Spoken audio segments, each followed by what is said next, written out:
Hey, welcome back guys. What if Naruto x Ryuko x Jakuzure x Satsuki x harem movie? It was windy, with a lot of dust blowing in the breeze. The image of Hinauji Academy comes into view as a large dust cloud is seen going towards the infamous school. As we get closer, the image begins to become clearer, yet the figure is still shrouded in an unnatural shadow that prevents his features from being seen clearly. The figure was riding a regular motorcycle that, in all honesty, cold handle being driven in the desert-like area surrounding the academy, kicking up a crap ton of dust. It was affectionately named by our mysterious rider, Black Mamba. The figure is startled momentarily as he sees giant letters spell out the name of his bike in the sky, causing it to lose control of the motorized vehicle and send the figure sprawling across the desert. Son of a bitch. The figure cried, revealing it to be a male in his late teens from the deep tone of voice as he sat up from his previous position of laying on the ground. Where did those giant-ass letters come from? It was a serious question, and one he intended to find out as he stood and dusted himself off, finding himself conveniently at the bridge to the school city thing. His eye twitched as he glared at nothing. I just know that me falling off of Black Mamba was a plot device, wasn't it? Really? The author could have let me just walk into this place peacefully. Is that how our relationship is gonna start off? Do I at least get an introduction? His rant to the author was cut off as the name of the academy came crashing down, as if God himself wanted every known creature in the world to know the name of the institute that would be the location our heroes resided in for the time being. Hinauji Academy. The figure glared as his eye twitched. Oh yeah, the author was going to get it when he finished this story. He was going to be damn certain of that fact. Maybe if he went after the guy's girlfriend, that would be great revenge against the author. Yeah, he could see it now. The author, on his knees, sobbing as he walked away, laughing as the guy's now ex-girlfriend went with him. Little did he know that the author did not have a girlfriend. Sighing, the figure walked towards the school city, his body and face still covered by shadows that the author felt helped make a far more compelling character in a mysterious kind of way. Grumbling about giant-ass words falling from the sky, the figure simply shook his head and focused on why he was even there in the first place. He had been tailing the daughter of his old teacher, the man who had taken him in and taught him how to fight, the truth of life fibers, and also about pretty much everything else, for several months now, following her as she made a brutal path through the country, searching for the person who killed Isin Matoi. He was just lucky that he had managed to catch up to her at Hinauji. So now they could work together to find the people who did the old man in and kick their bitch ass. He idly wondered if you spelled the plural form of ass or asses. Stepping into the lower ring of the academy city, he looked around and seeing all of the teens his age going towards the giant ass pillar thing in the center of the city academy, he followed and hoped he had found the place that Isin's daughter, Ryuko, would be. He had discovered on his journey stalking quest thing that the girl had been going from school to school in an effort to find the people whom the figure knew who they were, if that made any kind of fucked up sense, in an effort to extract some justice. He came to a stop at what he assumed was the door of the school, again cursing the author for making it seem as if he was so deep in thought that he could pass what would normally be an hour's worth of time in a few short moments. Seriously, it was like the laws of nature didn't apply to him or something. And he was still covered in fucking shadows. Sighing for what felt like the millionth time, the figure walked into the courtyard and immediately knew things were about to get a bit strange, but two things stood out. The first was, of course, the fact that he was being stared at by every single person in the courtyard, as well as being glared at by who he assumed was the leader of the school in some form or manner, from atop a massive set of stairs that made him want to cry out in sorrow, or at least convince the author to install an escalator. The girl in question was a fairly tall female, of course, and she had to be one of the most attractive ones he had seen before. She had long black hair cut in a harem style, neat and orderly, as if she had spent quite a while trying to get it to do what she wanted. She had very prominent, yet feminine, eyebrows that made the figure remember a duo of crazy martial artists he had fought in his past at one point, bringing up the thought that she may have been related to the two somehow. She had a voluptuous hergless figure with large breasts, which was covered, mostly, by a uniform that was completely white with blue accents, falling just above her mid-thigh area. The thigh-high-heeled boots in the same color scheme, in her hands, presented before her as if it was a scepter, was a katana in a white sheath. Satsuki Kuryuin. She was looking at him with what he hoped wasn't her base setting of an expression. She had a very pretty face, with a very creamy complexion, like milk. In all honesty, she was beautiful, and he was most likely going to try and flirt with her several times at a later date. The second was that most of the people were bowing, making some kind of weird path thing, with another attractive girl whom he thought was Ryuko was looking at him as well, only switching from glaring at him to the other girl glaring at him. Ryuko Matoi. She was obviously younger than him, with black hair that feathered out, a red streak going through it. She was wearing a very revealing sailor uniform that was black with a red, orange, and yellow eye-like thing on the left side. It revealed her stomach and was connected to the thigh-length skirt by suspenders. She had white runners on, with a giant-ass scissor blade beside her, but from the looks of it, she only had the red side, not the purple side. A shame, purple was his third favorite color. After several 10 seconds, the older girl spoke with a voice filled with a righteous conviction that even fat priests would be jealous of. Stranger, who are you? Why are you shadowed in darkness? The figure simply chuckled as he shrugged in a nonchalant manner. He idly wondered if he should take the situation seriously, but instead he chose to go the way of an old friend of his. Who am I? Well, I am nobody. As for the shadows, well, let's just say the author is being a bit of an asshole and move on with our lives, shall we? The girl gave him a long look and everyone thought she was going to kill him for his obvious disrespect. Instead she turned her calculative gaze to the other girl, Ryuko, and said, Madoi, you wish to know what kind of information I have on the other half of your red scissor blade, correct? At a hesitant nod, the older girl turned back to the figure and said, very well then, defeat this man, and I shall tell you a small piece of information. Ryuko looked at the shadowed figure and smirked, it would be easy. Hey, she didn't know the guy. Why should she care if he gets his ass beat? It wasn't like she knew him or anything, beating him would bring her one step closer to getting her, insert Ehrenjäger. Add abridged voice, Vengeancend Ehrenjäger. Add abridged voice, then who cares? She quickly pulled the pin out of her glove, causing her Camui, Senketsu, to engulf her in a bright light, when the entire process was done because the author, as the figure has stated before, was a lazy prick who didn't want to describe a scene that was incredibly weird in a sexual way, or was it reverse? She was revealed to be wearing a new outfit. She had on a tight top that covered her arms to her hands, with the eye of Senketsu now spikier. Her stomach was still showing and still connected, by suspenders, to her short frilly skirt. She had on thigh-high heels as well, making him wonder how girls fought in those, a question for another time. The coloring of the clothing was mostly black, but with red thrown in as an accented color. The figure just smirked as she charged, dodging every attack she threw at him, and infuriating her as she swung her blade harder and faster. This guy was unreal. He dodged every single attack, something that no one had ever done before, like he wasn't even trying. He ducked under a swipe and responded with a palm to the stomach, knocking the air out of her as she staggered back, coughing as she attempted to get air to her suddenly airless lungs. With a simple palm strike, he had managed to push her back at least 10 feet. But she wasn't one to just take things lying down, and so she responded in kind. She first with a stab to the gut, which was dodged, and then a sideways slash. She kept up the combo of keeping him dodging, before pulling an unexpected move completely out of her ass. She raised her red scissor blade high in the air, the sun glinting off of the metallic blade. Almost enough to reveal the figure if the author wasn't using his shadowed visage as a plot device for the first chapter of this epic tale. She brought it down with a fury unseen by anyone, the force behind the attack causing a massive cloud to rise up and cover the two fighters. Well, more like aggressor and apathetic bastard who breaks the fourth wall every few paragraphs. After a moment, the cloud dispersed, making the gathered people suck in their breath, except for the four divas, of course, or are they called the student council now?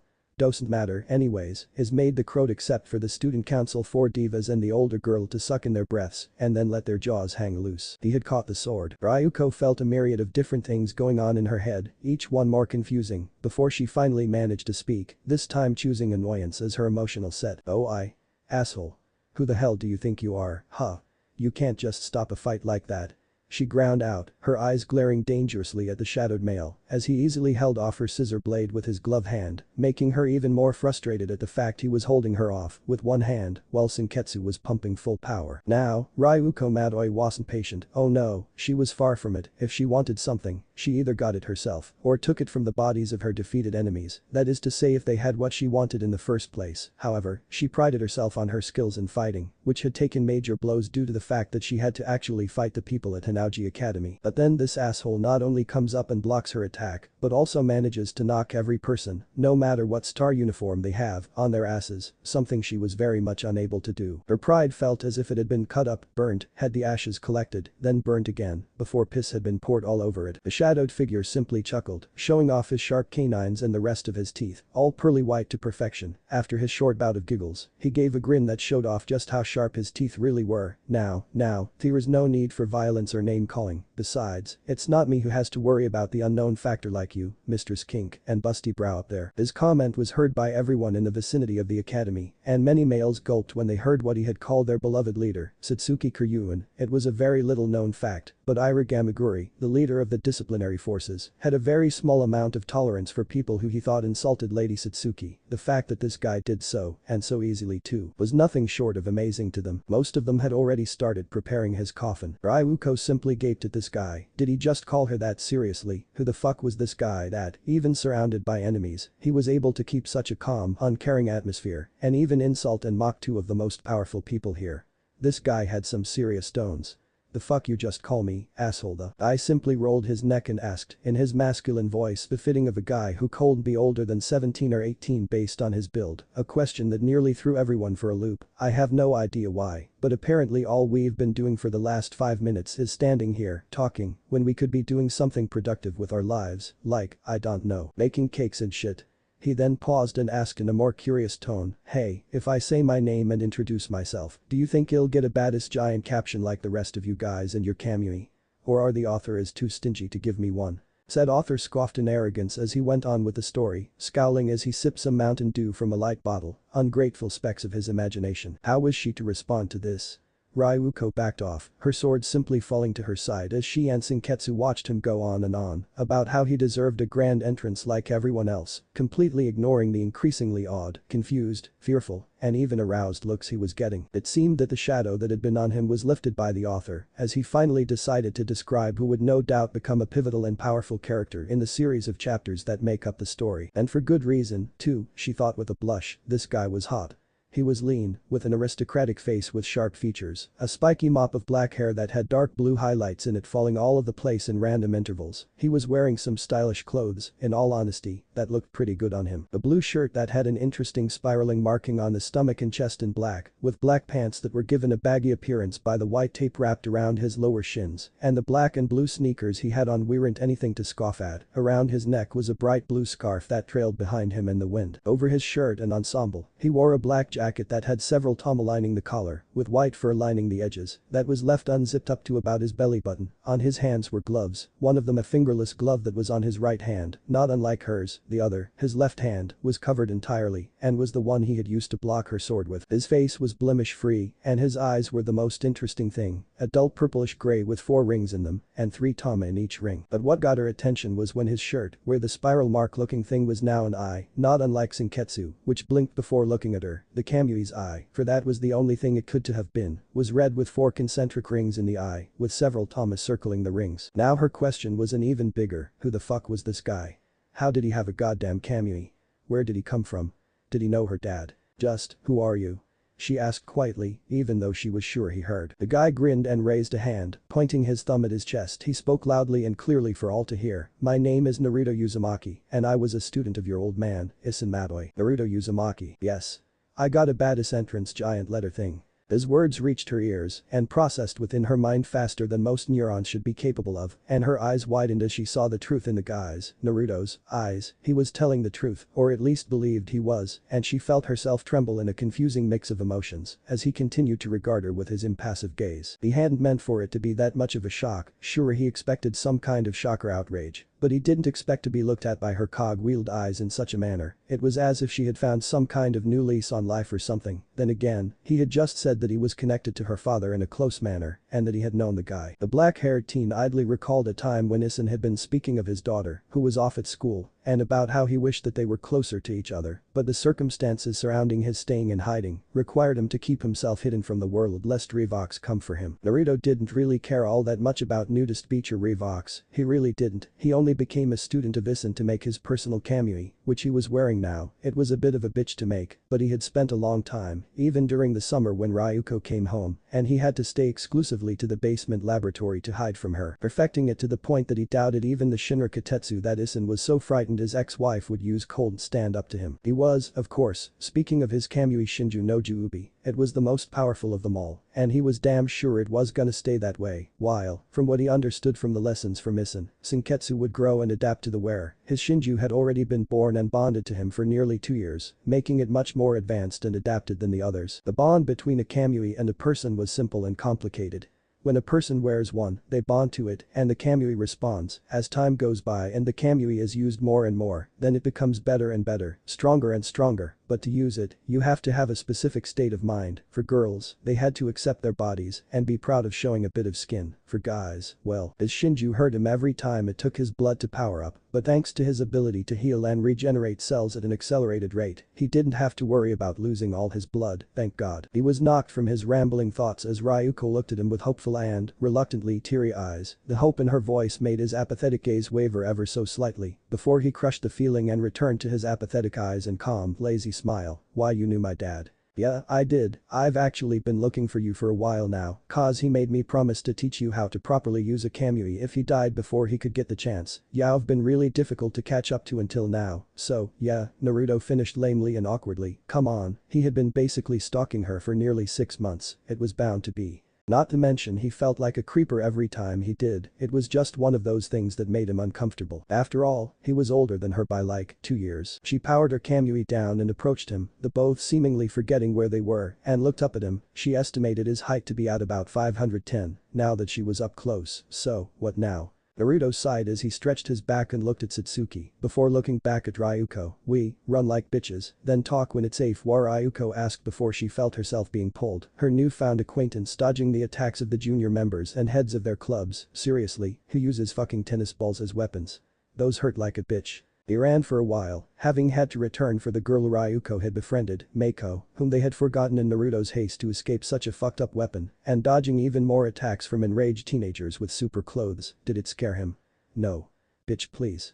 He was Naruto Uzumaki, he wasn't scared of anything. Except for cats, that was where he drew the line. Demonic beasts with claws and an attitude that rivaled that of any teenage girl on her period. It was later, when all had calmed down and he had time to think, going into a deep inner monologue to do so, that he realized he may need more help than he thought, as pretty much everybody in the school, except for the people of the lower ring of course, had those uniforms, and he may need to call in some outside help from old friends he made, some of them females, on his travels. But if he did that, then there was an even greater chance of the girls getting into a long, drawn-out and outright crazy fight over him, his good looks, sparkling personality, and amazing posterity. Hey, the author never said he was humble. Just a shadowy figure for most of the first chapter. Sighing, Naruto hardened his eyes and looked up into the sky, extending his arms in a ridiculous manner and flapping them in a bird-like way, getting some raised eyebrows from Ryuko and a happy Mako joining in randomly. He began to make a ridiculous sound that was too amazing to write down, sending out a message that reached far and wide across the world, reaching the ears of several individuals that all perked up with hardened gazes, ready for whatever trials may come when they arrived at the academy. And thus, our stage is set and our story is ready to begin. Not many people knew what the true definition of awkward was, many people felt that they knew what it was because they had felt it at least once in their lives, but no one really knew what it meant. Awkward is defined as causing or feeling embarrassment or inconvenience from a situation or event. It was what came to mind as Naruto sat on the opposite side of the table from Ryuko and the family of the girl he had to go back and save, which he would argue to this day was secretly an alien lesbian bent on the rape of all women worldwide. The silence that permeated the small home was causing a sort of uncomfortable feeling to well up inside of the Uzumaki as he looked at a deadly serious Ryuko. Her eyes had questions, but from what he read of her body language, she was more than ready to jump across the table and kill him. Joy, just what he needed, high-strung women who were more than ready to kick his ass. Settling himself a bit and ignoring the small pug that was breathing heavily near him, at least for the time being, Naruto placed his elbow on the table and leaned his face into the palm, setting up the appearance of complete apathy to anything and everything that was going on. I suppose you have questions, and depending on what they are, I may or may not be able to answer them. He wasn't going to promise anything, for all he knew, Ryuko could have questions like why does my vagina bleed every month?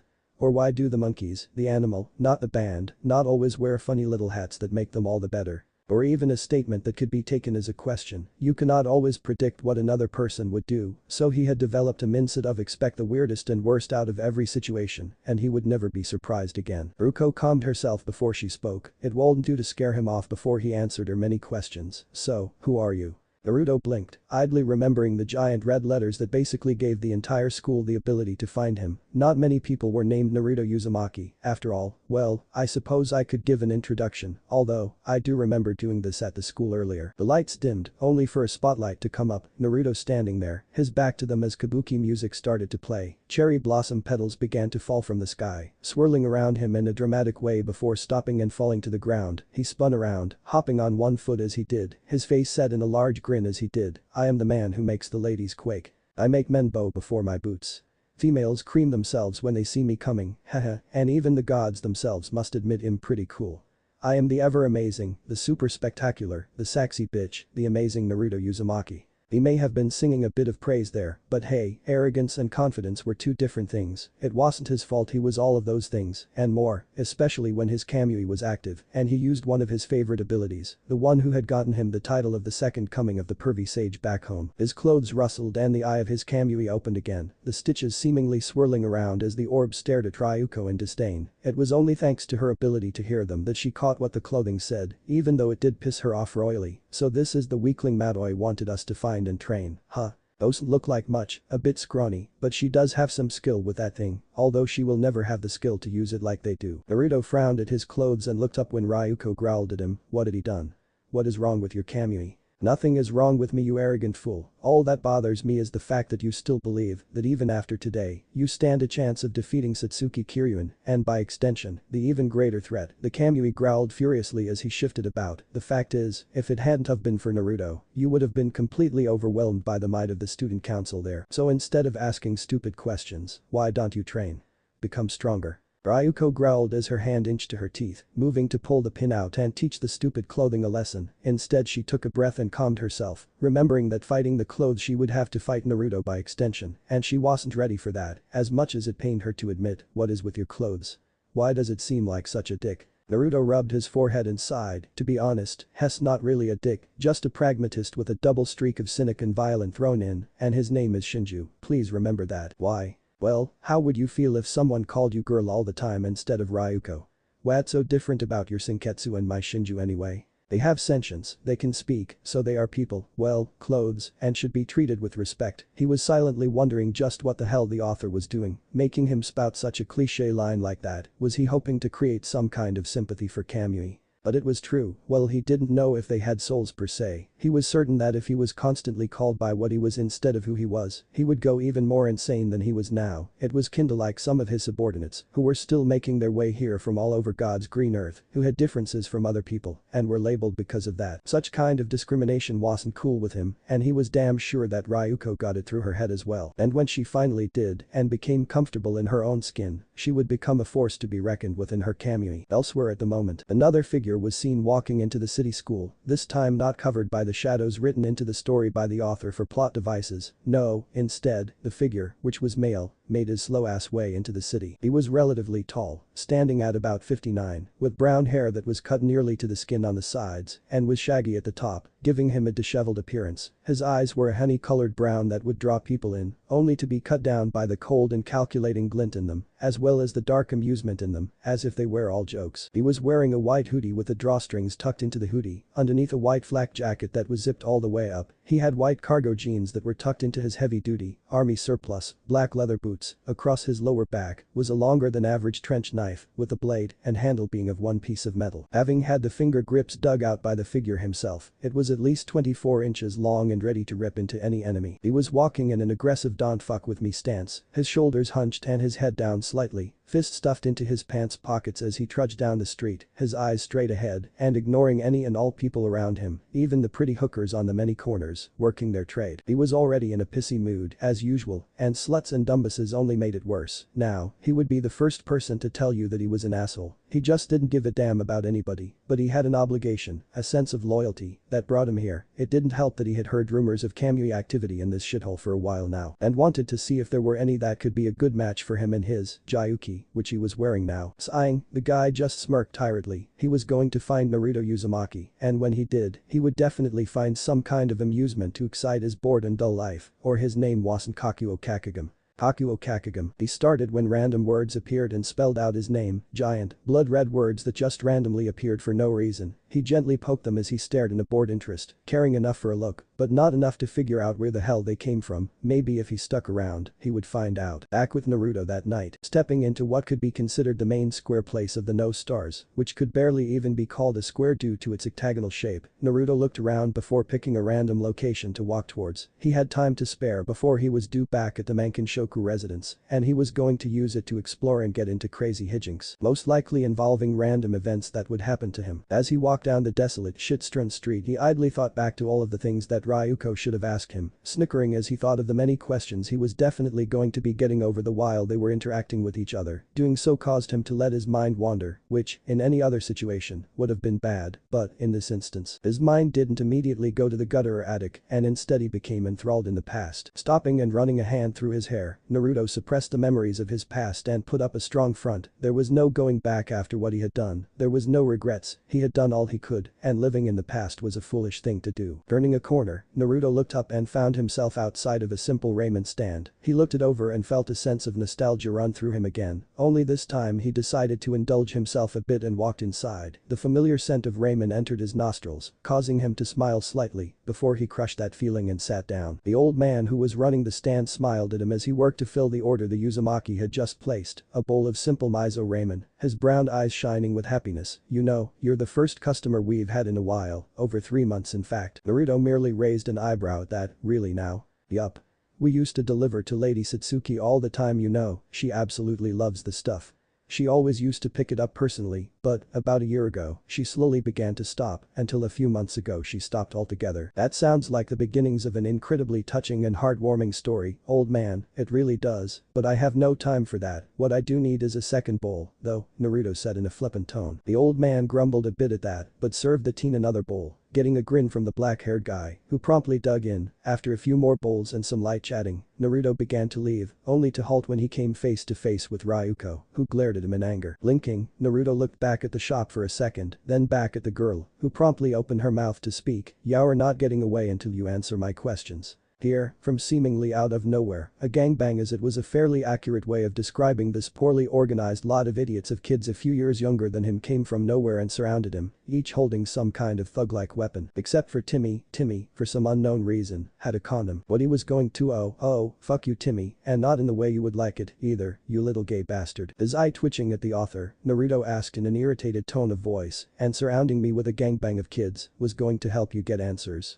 Yeah, now, start talking. Oh, she really shouldn't have done that. Okay, so, you see, y'all know what you need to know when you know it, but not until after I tell you when you need to know, and knowing is half the battle, Naruto said in what was supposed to be a wise voice, that came out mocking and rude. Ryuko glared, and the older teen grinned, leaning down into her face slightly, grinning even more when he noticed the pink tint on her cheeks. She would never admit it, but having this attractive of a guy come into her personal space was kind of awesome, as she had never really been given much attention from guys because of her reputation, and despite her tomboyish attitude, she was still a girl, and all girls deserved, at least once, in their lives to feel wanted by whoever they preferred sexually, and she definitely felt wanted right now. What the hell is your problem, asshole? The pink-cheeked Ryuko asked in half embarrassment, half anger. He was supposed to be answering her questions, damn it. Naruto closed his eyes as he grinned even wider. You know, you look a lot cuter when you don't scowl. She blushed even redder after he said that, making him snicker in his head. Damn, it was fun as hell messing with people, especially girls. Due to his amazing good looks, Naruto was capable of making any woman, no matter their sexual orientation, weak in the knees. He was just that awesome. Shut up. Ryuko yelled as she swung at the older teen, only for him to laugh and lean out of her arm's range. She scowled as he looked at her with mirth evident in his eyes and a mocking smile on his face. Naruto held the mocking smile as he spoke in a smug tone, okay, but I thought you wanted answers to your questions. Seeing the girl about to explode, Naruto laughed and waved his hand, kidding. Anyways, all I'm capable of telling you is that if you want to find the person who killed the old man, your dad, then you need to beat the student council and Satsuki Kiryuin. Other than that, I can't tell you much, sorry. And with that, he disappeared, leaving Ryuko with more questions than answers. Later that night with Naruto had to admit the school, city, thing was really big, like, seriously big. It had taken him the rest of the day and a bit of the night after his conversation. Note the quotations around the word conversation. Naruto had decided to visit Satsuki. And by visit, the author meant annoy. And by annoy, he meant perv on. Naruto grumbled as he stared at Satsuki's home, annoyance in his eyes as he regarded the place. What the fuck was wrong with this girl? She had so many fucking guard dogs, almost as if she didn't want people to break into her home. Although, they weren't effective against him. Little known fact. Guard dogs were, in all honesty, very much susceptible to pot brownies. Walking up to the door, he opened it and walked inside, only to stop and stare blankly at the student council, who had formed ranks around the busty girl, who gave him her signature scowl and glare combo. Well, this is awkward. Ira growled as he glared at Naruto, anger and rage evident on his giant face. You disrespectful hooligan. To dare break into Lady Satsuki's home so blatantly is. Naruto drawled out in a carefree manner, not caring. He interrupted the large guy. I don't know if anyone's told you this, but in most cultures, it's the master of the house who speaks first. It was true, in most cultures servants didn't speak to any guest, even if said guest had basically broken in. Satsuki merely raised one eyebrow and spoke up, what are you doing here, exchange student? Well, originally, I was going to come by and see if you had food and a bed I could sleep in, but now that I have all of you guys here, I suppose I could tell you guys that, here, Naruto got a serious look on his face, I want to join the student council. It was silent after his declaration, with the 4 current members of said council looking at Satsuki, who now had both brows raised in surprise, and why do you want that? Why should I let you join? Naruto began ticking things off with his fingers, 1. I'm great company, 2.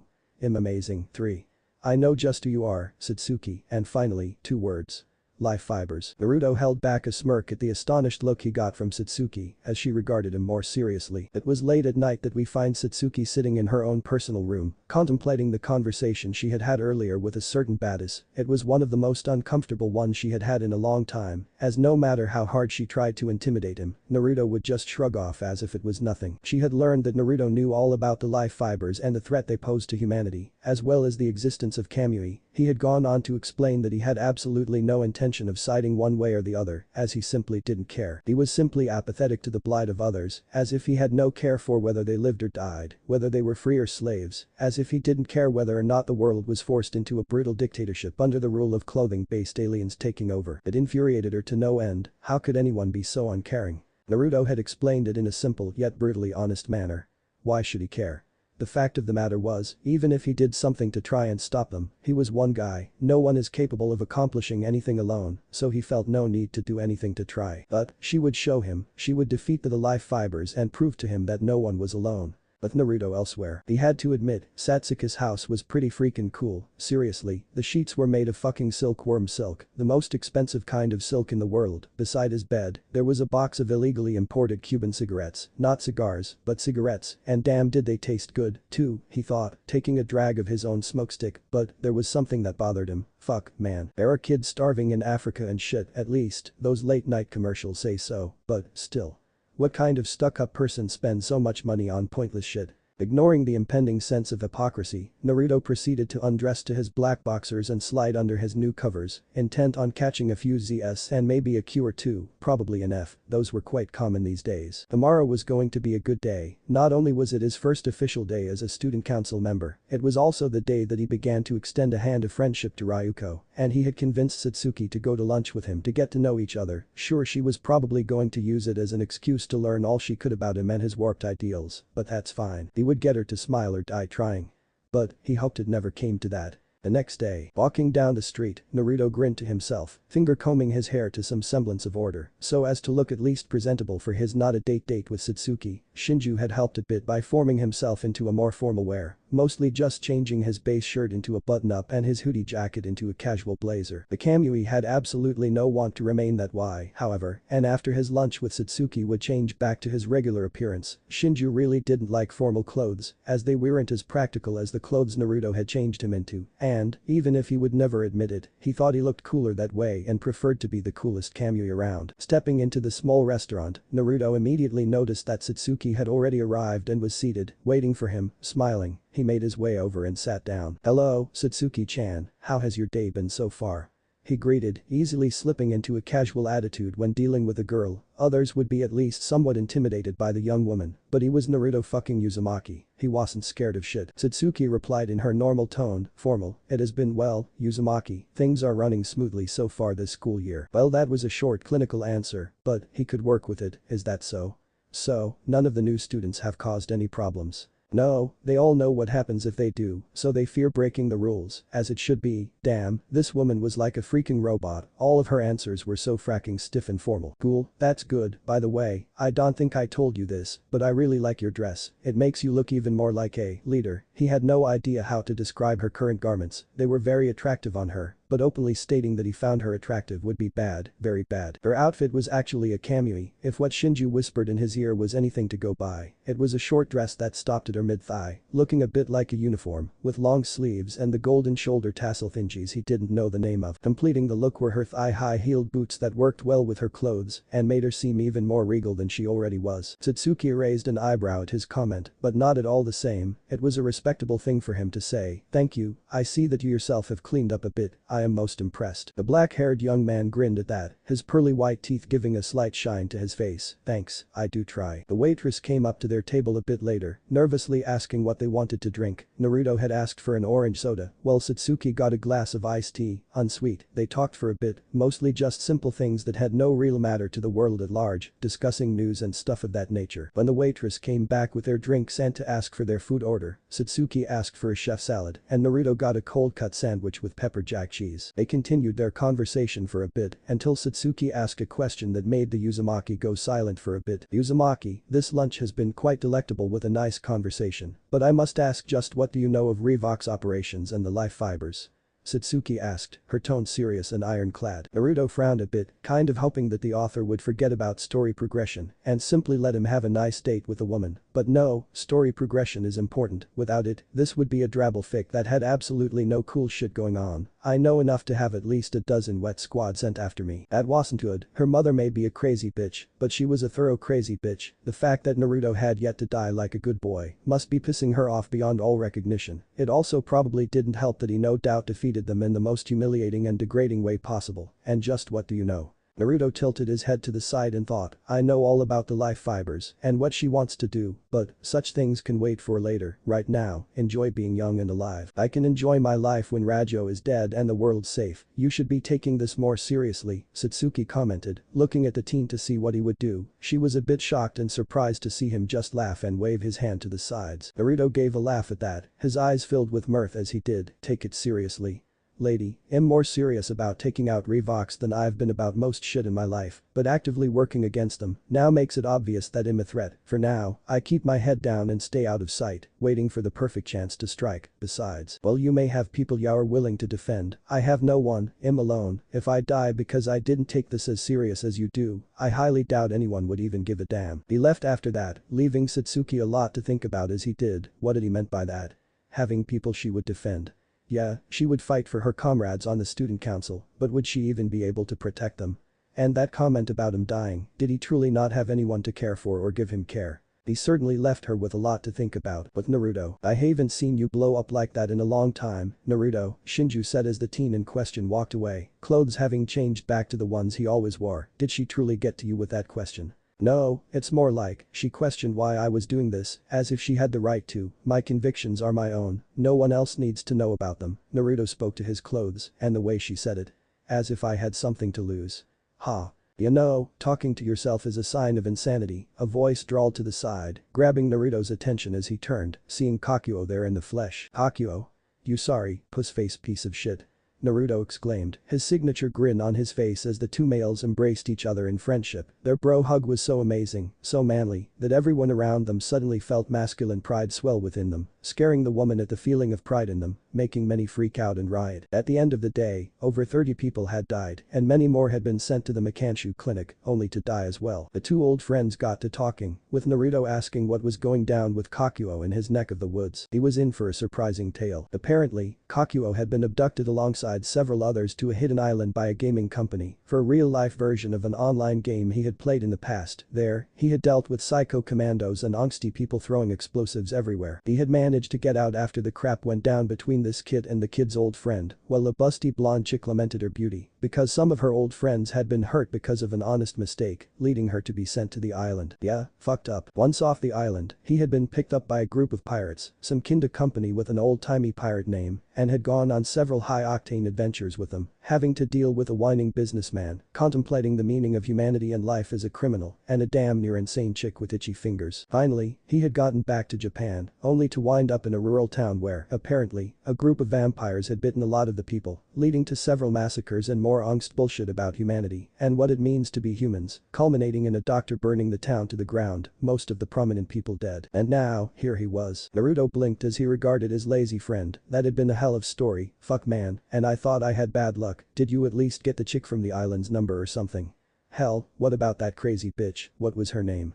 Kelvy. No, and I don't want them, for fuck's sake, man, they had such tragic pasts and shit that they monologued a lot. I can't deal with monologues like you, boss. Yeah, Kakuo had a lot of shit go down. It was a strange thing, Kakuo mused to himself, that Naruto had taken such an interest in Satsuki. Sure, he had had his attention drawn by other girls and women, but never before so much. In all honesty, it kind of weirded him out. The Naruto Uzumaki he remembered was a carefree playboy. No one girl had ever satisfied him, and he was notorious for going from one girl to the next. Yes, Kakuo mused again as he sat on a bench, closing his eyes and sleeping there randomly, as he often did. It was such a strange thing indeed. Sighing to himself, Kakuo gave a groan as he heard a loud, rather annoying voice wash over him. He absolutely despised Meiko Makanshu. What with her perpetual optimism, rather lesbianic tendencies, and overall good cheer, when he wanted to be nothing but a pessimistic heterosexual gloomy bastard, they were like water and freaking oil. Line break. She had been invited to watch him go about his training, even if she had some doubts as to what that was, it was rather hard to believe that he would train, let alone allow her to see his methods, and maybe steal them for herself. Or he could just be that much of a badass. Satsuki shook her head as she made her way out to the wasteland surrounding Hinoji Academy, to where Naruto was waiting for her, keeping up her customary frown. It was like she was constantly disapproving of every little thing anyone ever did. As she walked, she thought over her plan to get Ryuko out of the giant chess game against Revox, as she had no intention of letting such a wild card go free in these times. The only reason she didn't attempt this with Naruto was because he was semi on her side already, other than his training of Ryuko to be a better swordsman, woman, person. He hadn't really done much other than give her the occasional headache from his pranks and antics. Finally arriving at Naruto training spot, the buxom raven-haired girl stopped and looked around, absently noting the rather poor attempt by her student council to follow her stealthily, only to freeze and gape ever so slightly at the sight before her. It was Naruto, with his shirt off. Her cheeks began to heat up as she gazed at his Adonis-like body, a flaming blush making its way into her pale face as she watched it stretch and contract with every move. Normally, she wouldn't have reacted this way, but she would make an exception this single instance, since what she was seeing was perhaps the most physically fit male she had seen in her life. And it didn't help that she could see beads of sweat disappear past his pants seam, nor that the article of clothing in question hung so low on his amazing body. Naruto's body was damn near close to absolute perfection. It was lean, with sinewy muscle compacted onto his bones, stretching and moving as he went through some kind of martial arts katas. His rock-hard abs glistened slightly from sweat as he kicked, small scars of some kind popping up here and there on his godlike body. How he had kept such a thing hidden, or even why, her mind couldn't comprehend. His clothes were pretty baggy, so it wasn't that much of a stretch to figure he hid all of this from others by wearing his Camui. Speaking of, Shinju wasn't anywhere near Naruto, as the young man was wearing loose pants that were a dark blue in color that had red flames licking the bottoms. It was an image Satsuki unconsciously memorized and stored away for later. Uzumaki.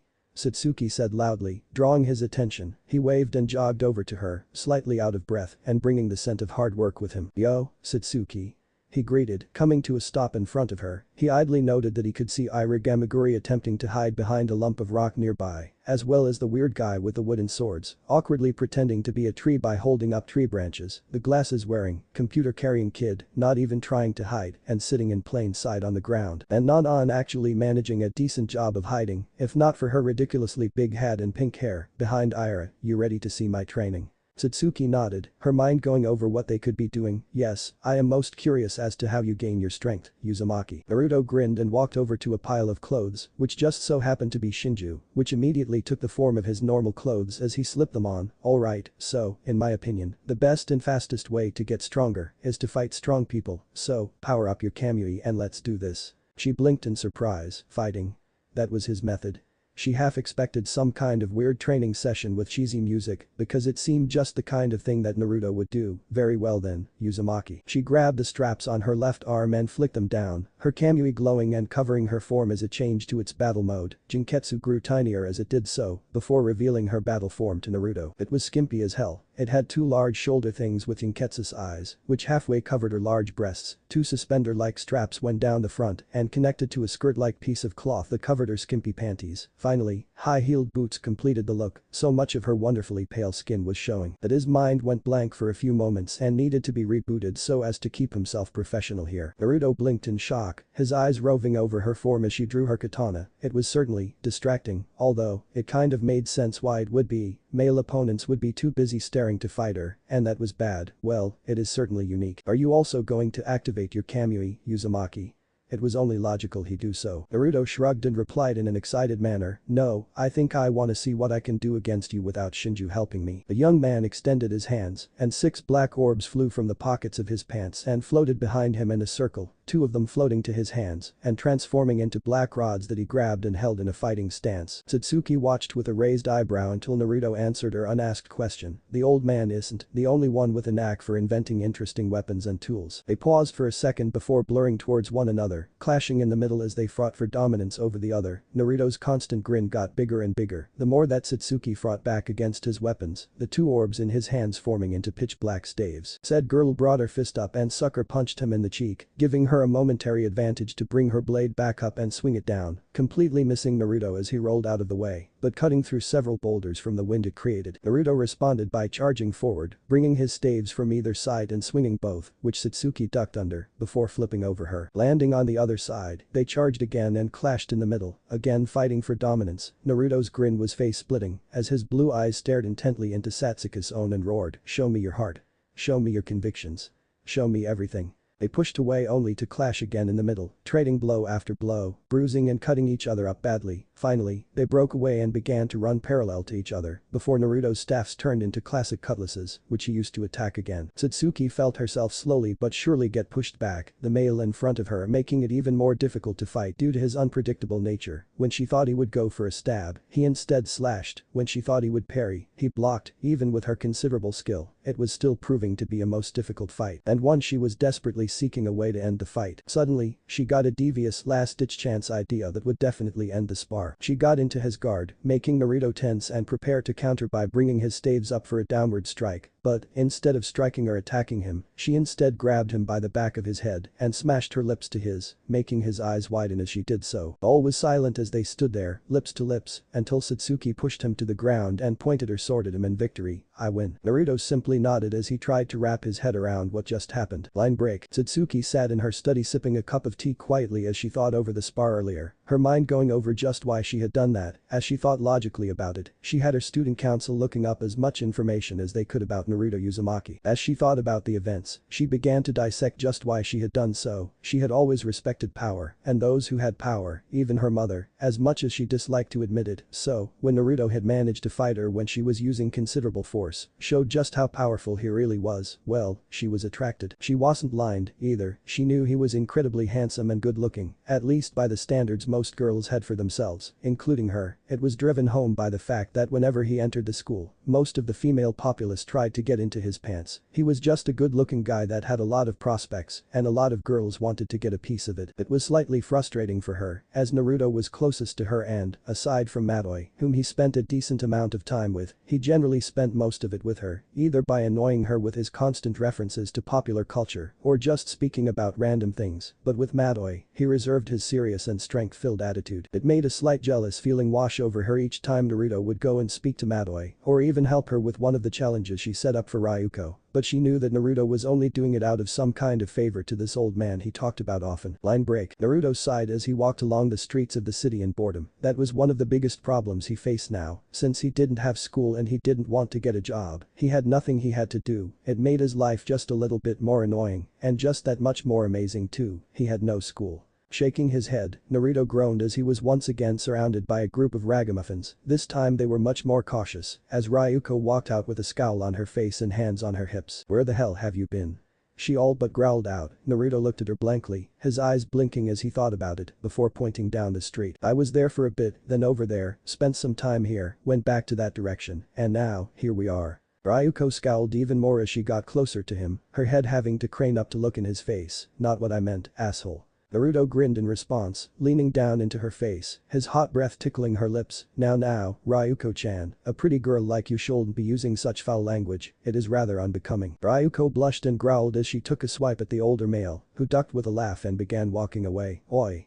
Where do you think you are going? To find something to do that's interesting. Naruto stopped when he came upon the side of Timmy, once again, holding a condom, his face having a grin on it as he swayed back and forth, frowning. Naruto raised his foot and kicked the obviously gay little boy in the face. He would never be attracted to you, Timmy, not now, and not ever. Line break. He had wound up, somehow, at the Makanshu residence, bored out of his mind as the small pug that they had, Guts, rested on his shoulder like a parrot. The oldest child, their daughter, Mako, was busy bothering Ryuko as they tried to complete homework, and their son, Madara, pestered Naruto with questions about how he got so cool and shit. Sighing and running a hand through his hair, Naruto looked sharply at the kid and said in an ironclad voice, "Kid, if I buy you porn, will you shut the hell up?" That certainly made the kid quiet. Any man was willing to watch porn, it was a simple fact of life that seemed to escape many women, and it was sort of like the stereotype of woman always watching soap operas. It was later as he left, leaving Madara to watch the cheap 70s porn he had bought for him. Hey, he wasn't going to stop the kid, life was about living. If he took away the porn, it would be a major dick move. He wasn't a dick. He was an asshole. There was a major difference between the two. A dick does things to piss people off, an asshole does is for the lulz and to annoy people, like Ryuko. Thanks for watching.